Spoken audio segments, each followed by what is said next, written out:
સંખેડાના કાવીઠા ગામની સરકારી જમીનમાંથી પરવાનગી વિના માટી ખોદકામ કરતું એક મશીન અને 5 ટ્રેક્ટર ઝડપાયા હતા।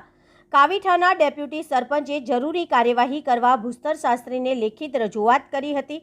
સંખેડા તાલુકાના કાવીઠા ગામની સરકારી જમીનમાંથી માટીનું ગેરકાયદેસર ખોદકામ થતું હતું, જે બાબતે ખાન ખનીજ ખાતાની ટીમ દ્વારા અત્રે તપાસ હાથ ધરાઈ હતી, જેમાં એક મશીન અને 5 ટ્રેક્ટર ઝડપાયા હતા।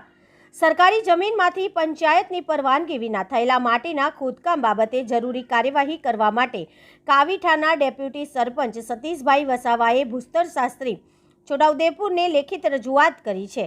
આ બાબતે છોટાઉદેપુર જિલ્લાના ગોલા ગામડી ખાતે આવેલ ચેકપોસ્ટના કર્મચારી પિંકેશ રાજપૂતે માહિતી આપવાનો ઇનકાર કરી વિગતો વળી કચેરીએ આપશે એમ જણાવ્યું હતું।